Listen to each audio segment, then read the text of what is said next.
Nabi Muhammad. Allahumma alaihi.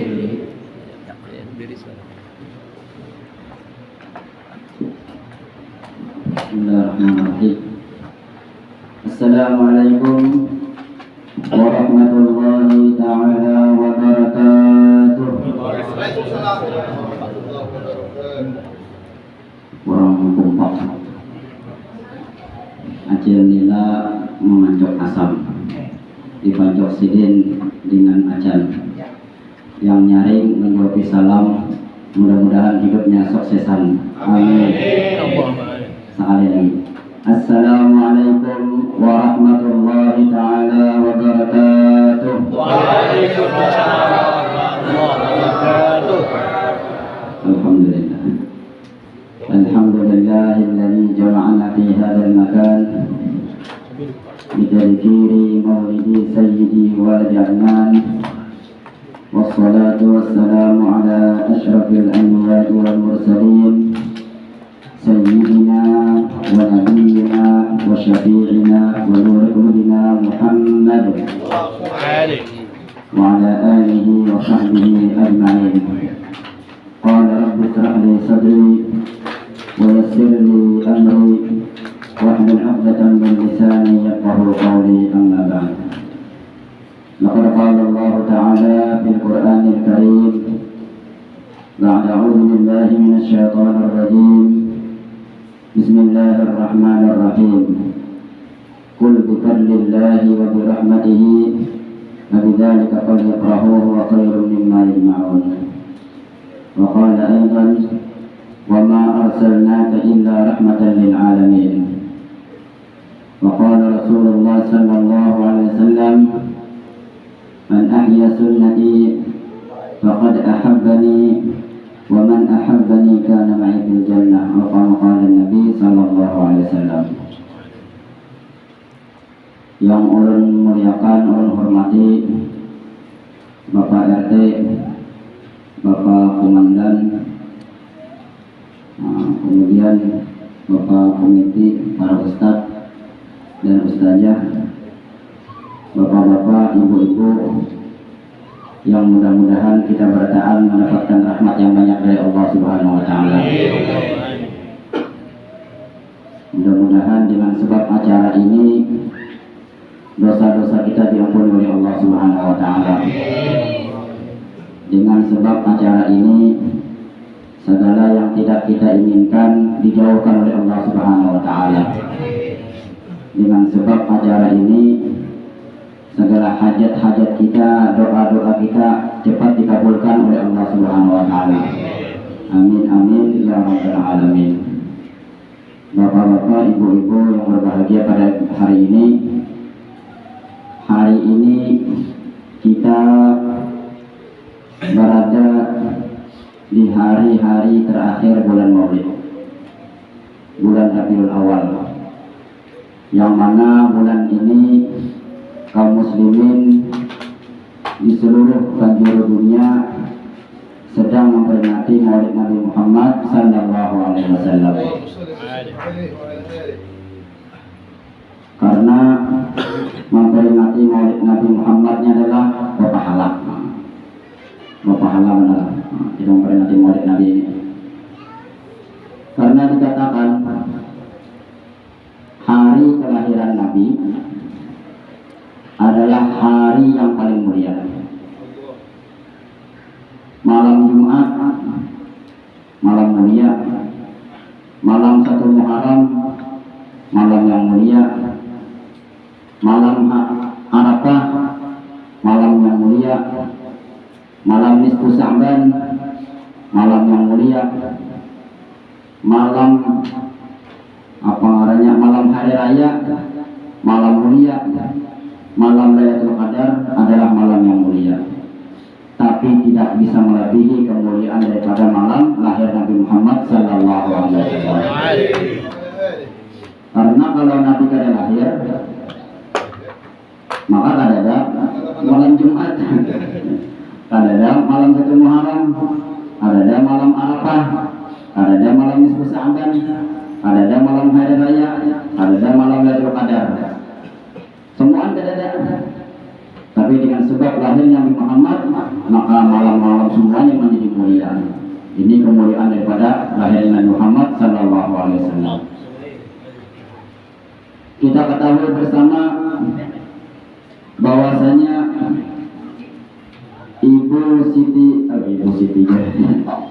Ibu Rasulullah sallallahu alaihi wasallam adalah bernama Siti Aminah. Maka Nabi Muhammad ini dikandung oleh ibu yang mulia, yaitu Siti Aminah.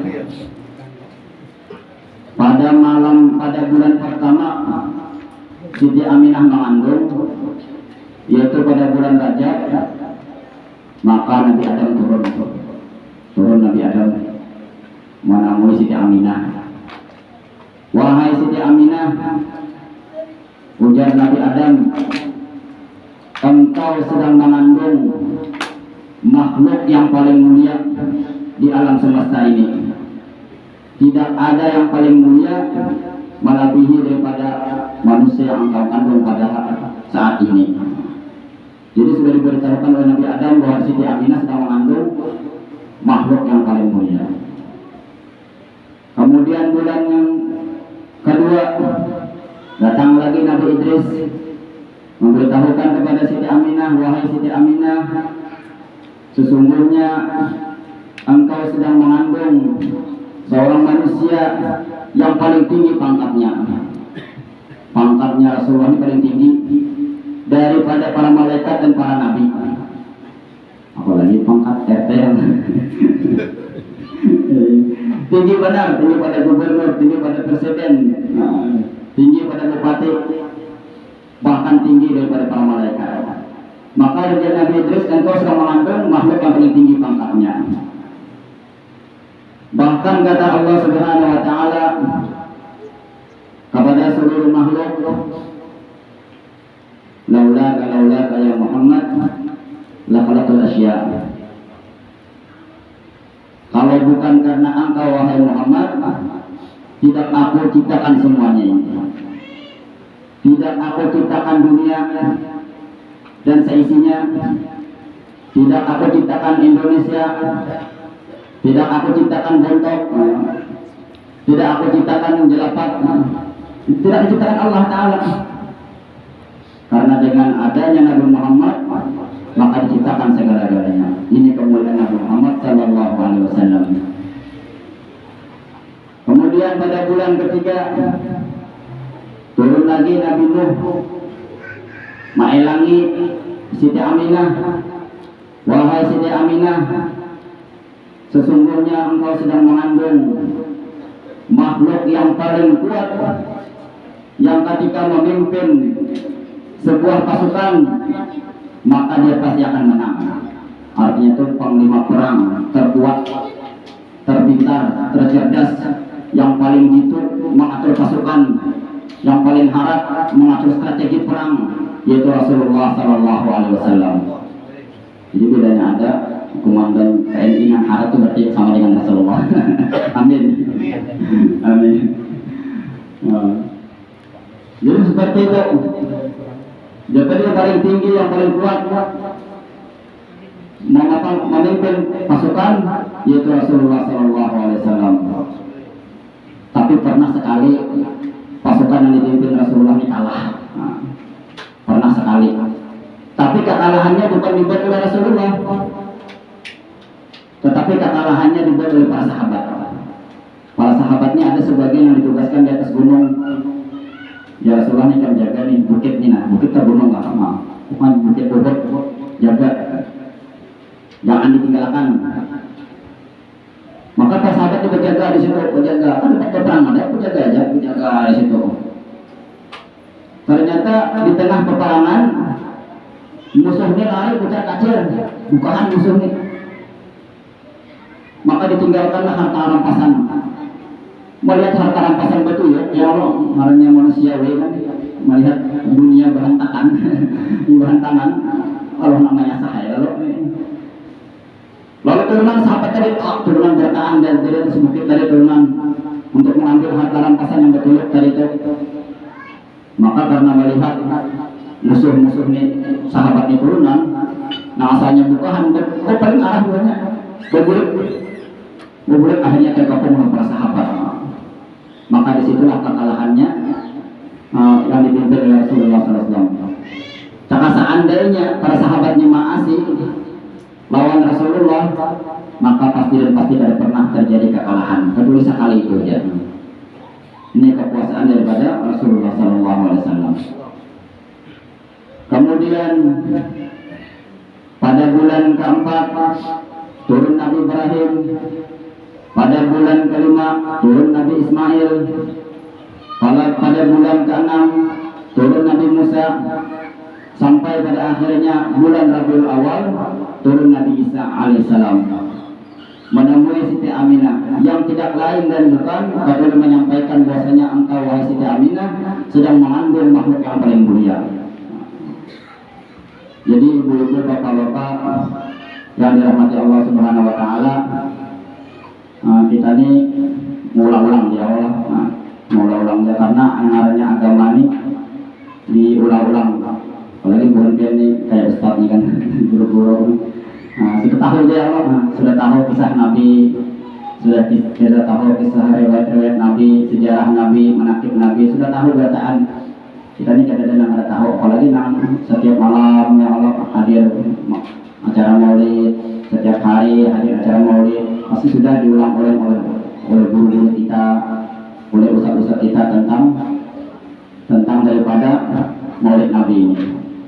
Tapi tidak apa-apa diulang-ulang, karena memang agama ini sifatnya diulang-ulang. Diulang lagi Allah. Kalimat azan, Allahu Akbar, Allahu Akbar. Itu jadi ulang-ulang kalimatnya. Itu jadi ulang-ulang. Ada pernah berubah? Coba aja wani-wani merubah. Ya Allah, pokoknya diulang doang. Wani-wani mau merubah kalimat azan, datang orang ke masjid. Karena kalimat azan diulang-ulang. Kita makan, ya Allah, yang pakai keseharian kita, makan, minum, wadai, kopi, teh, itu ya diulang lagi ya Allah. Jangan asam, dua karing, besok penan 2-3 hari bahala diulang-ulang, nah itu. Karena 2-3 hari bahala diulang-ulang makannya itu. Kasadurak jangan makan ayam sampai kabang, diulang-ulang dua karing. Akhirnya kadang-kadang kita bertanya, karena perkara agama adalah perkara yang diulang-ulang. Perkara dunia pun perkara diulang-ulang. Kayak makan tadi kan perkara dunia diulang-ulang. Kita pulang ke pasar, ya Allah, kayaknya ke pasar lagi, kayaknya boleh, kayaknya ke pasar pulang, boleh, kayaknya ke pasar pulang, boleh, diulang-ulang juga.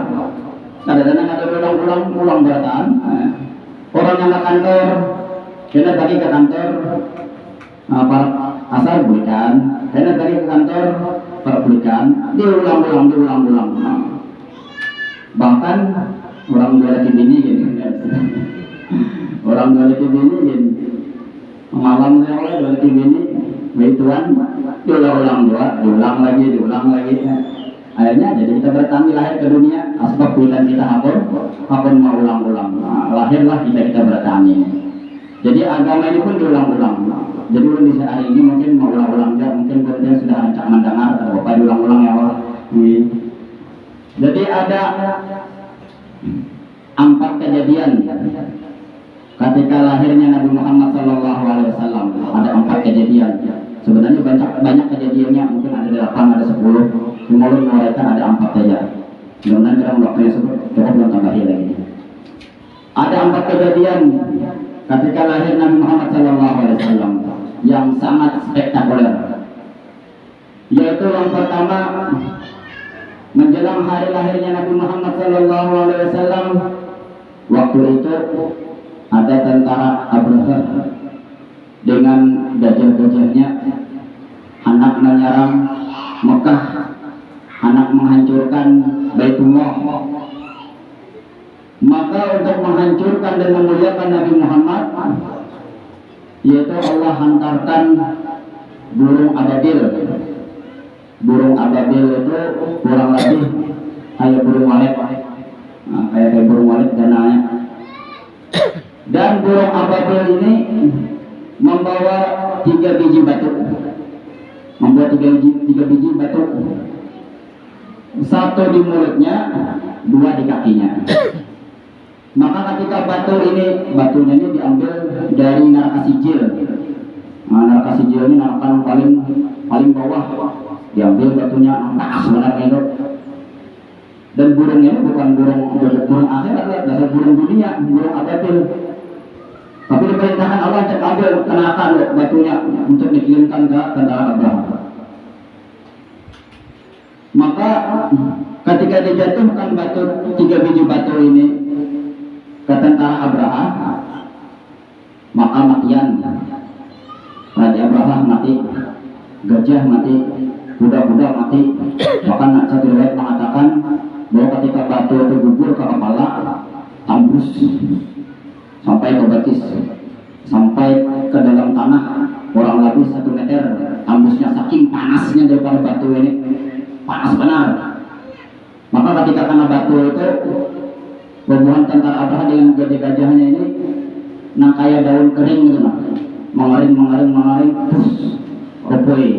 Ya, bilangnya daun kering itu kan di ropoi kan yang manual. Nah itu matinya.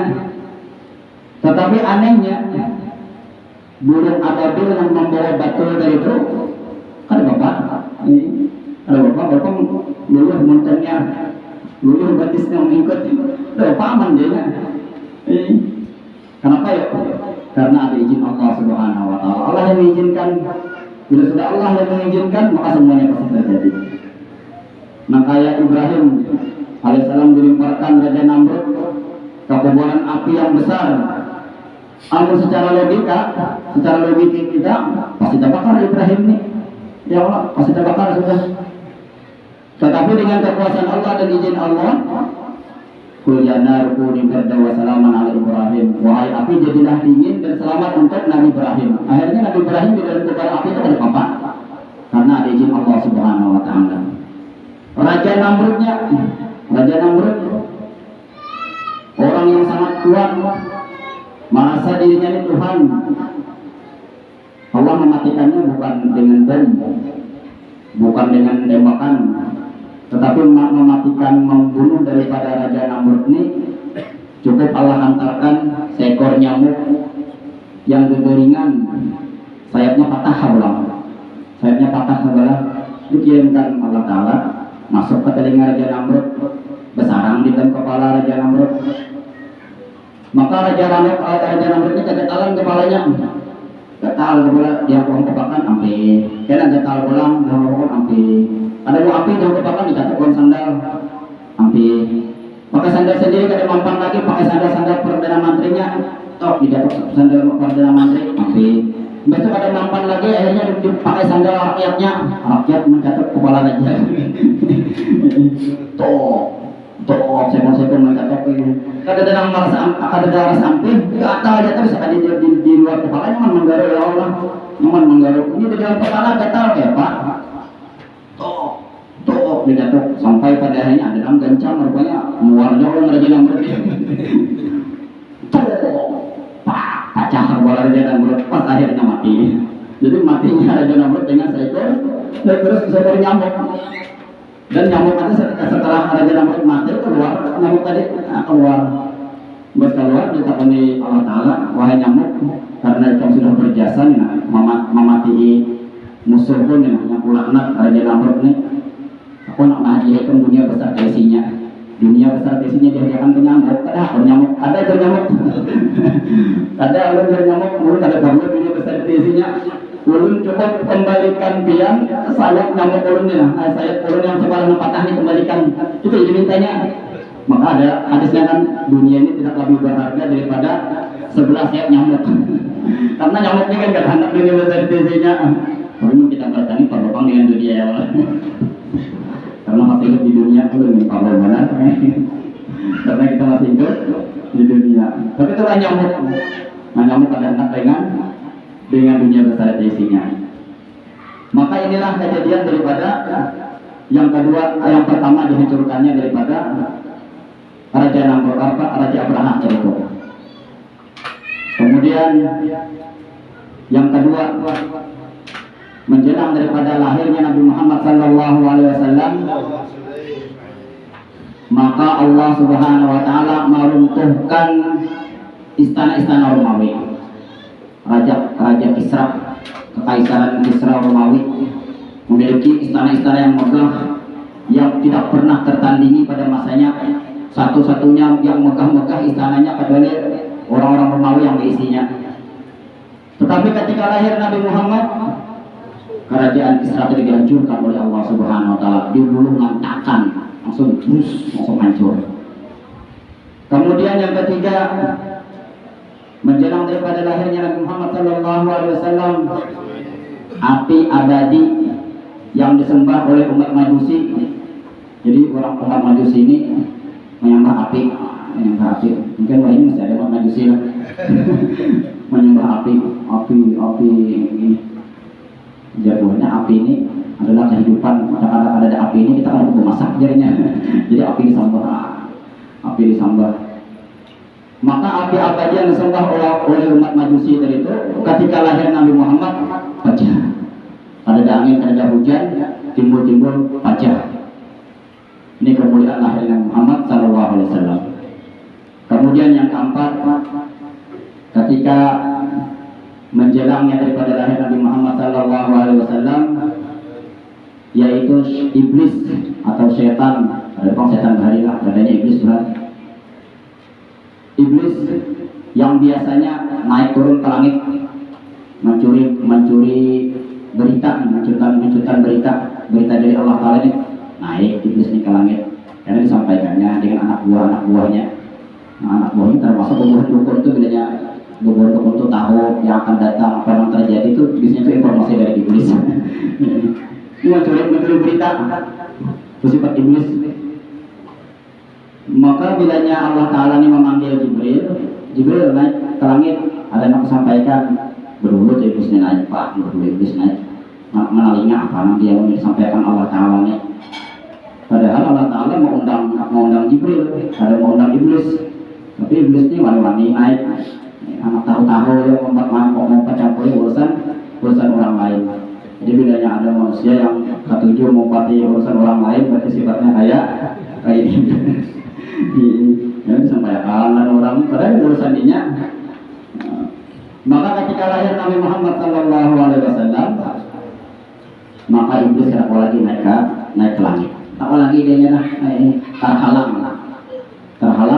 oleh nur Nabi Muhammad sallallahu alaihi wasallam. Inilah kemuliaan daripada lahirnya Nabi Muhammad sallallahu alaihi wasallam.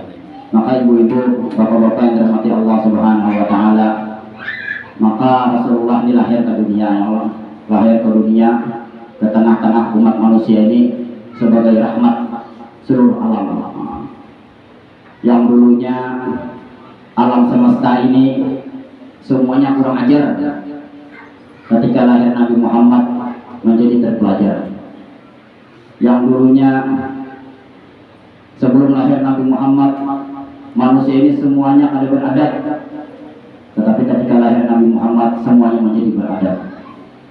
Yang dulunya dunia ini penuh dengan kegelapan, tetapi ketika lahirnya Nabi Muhammad SAW dipenuhi dengan cahaya yang terang benderang. Itu lahirnya Nabi Muhammad SAW. Maka kita patut dan bangga bersyukur atas lahirnya Nabi Muhammad SAW. Maka pada hari ini kita mengadakan acara maulid, ya Allah, membaca syair-syair maulid, mendengarkan mau'izah hasanah tentang maulid. Ini salah satu kita memuliakan lahirnya Nabi Muhammad sallallahu